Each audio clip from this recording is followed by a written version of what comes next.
صحابہ کرام رضوان اللہ تعالی علیہم اجمعین نے کیسے اپنی زندگیوں کی خواہشات کو ختم کیا تھا۔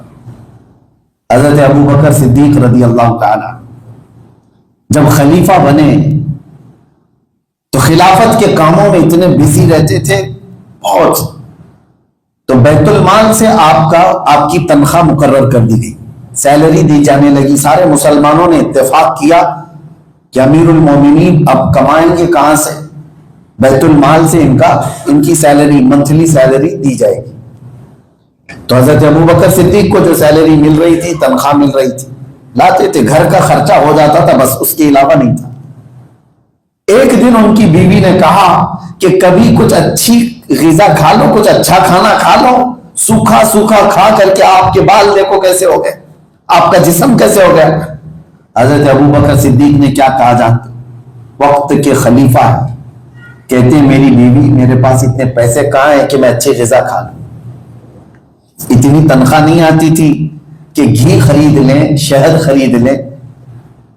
تو ان کی بیوی کہتی آپ ٹینشن مت لو، میرے پاس جمع کیے ہوئے پیسے ہیں، میں اس سے گھی لے کر کے آتی ہوں اور شہد لے کر کے آتی ہوں، تاکہ تھوڑی نرم غذا آپ کھائیں گے، طاقت بھی آئے گی، اچھا لگے۔ حضرت ابو بکر صدیق نے پوچھا تمہارے پاس کہاں سے پیسے آئے؟ بیوی نے کہا جو آپ ہر منتھ سیلری لا کر کے دیتے ہیں، گھر کا خرچہ ہو جانے کے بعد تھوڑا سا میں اس میں بچا کر کے رکھتی ہوں، سب عورتیں کرتی ہیں، ان کے چٹے جو ہے چلر وہ بچا لیتی ہیں۔ حضرت ابو بکر صدیق ان سے کہتے ہیں اچھا کتنا بچا کر کے رکھا ہے جس سے تم گھی لے کے آؤ گی اور شہد لے کے آؤ گی؟ وہ جا کر کے ایک پوٹلی پوری لے کر کے آتی کہ اتنے پیسے میرے پاس جمع ہوئے اور اس سے آپ جائیے بازار میں گھی اور شہد لے کر کے آئیے۔ حضرت ابو بکر صدیق وہ پوٹلی لیتے ہیں اور سیدھے بیت المال میں لے جا کر کے جمع کرتے ہیں، اور پھر وہاں موجود لوگوں سے کہتے ہیں میری تنخواہ کم کر دو، اتنی زیادہ آ رہی تھی، میری بیوی بچا کر کے رکھ رہی ہے، اس کا مطلب یہ زیادہ آ رہی تھی، اس کو کم کر دو۔ خواہشات کو جنہوں نے ختم کیا وہ اپنے سکون کے بادشاہ بنے تھے، اور ہمارے ہاں اس کی لمٹ ہی نہیں ہے، جتنا آئے اس سے زیادہ چاہیے، جتنا آئے اس سے زیادہ چاہیے۔ میرے عزیزوں، یہ صرف اور صرف مال میں نہیں ہے، ہر چیز میں خواہشات ہماری ایسی ہیں جو آڑے آتی ہیں۔ آپ کبھی سوچتے ہیں کہ 3 گھنٹے 4 گھنٹے وہ میچ دیکھنے کے لیے نوجوان بیٹھتا ہے، لیکن اسے آدھا گھنٹہ مسجد میں بھاری کیوں لگتا ہے، مشکل کیوں لگنے لگ جاتا ہے؟ فلم دیکھنے کے لیے، میچ دیکھنے کے لیے اس کو کبھی بے چینی نہیں ہوتی، انٹرٹینمنٹ چل رہا ہے، دل بیمار ہے، دل کو شیطان نے کنٹرول کیا ہوا ہے اور شیطان کا یہ مرید بنا ہوا ہے، شیطانی جتنی چیزیں ہوں گی اس میں اس کا دل لگتا رہے گا، اور جہاں وہ اللہ کے راستے پر آئے گا اس کی بے چینی بڑھنے لگ جائے گی، اینزائٹی جو ہو گئی ہے وہ بڑھتی چلی جائے گی اس کی۔ یہ صرف اور صرف اس کا علاج ایک ہی چیز پر ہے، جس کو اعلیٰ حضرت فاضل بریلوی رضی اللہ تعالیٰ عنہ نے اپنے شعر میں یوں فرمایا، اس کا علاج ایک ہی ہے، انہیں جانا انہیں مانا، نہ رکھا غیر سے کام، للہ الحمد میں دنیا سے مسلمان گیا، آج لے ان کی پناہ، آج مدد مانگ ان سے، کل نہ مانیں گے قیامت میں اگر مان گیا۔ یہ خواہشات کو جب تک حضور پاک صلی اللہ علیہ وسلم کے قدموں پر لا کر ہم قربان نہیں کر دیتے، حضور فرماتے ہیں لا یؤمن احدکم حتی یکون ہواہ تبعا لما جئت بہ، اس وقت تک تو تم مومن بھی نہیں ہو جب تک اپنی پوری خواہشات کو میرے مطابق نہ بنا دو، حضور کے چاہنے کے مطابق جب تک نہ بنایا جائے تب تک تو مومن بھی نہیں ہے۔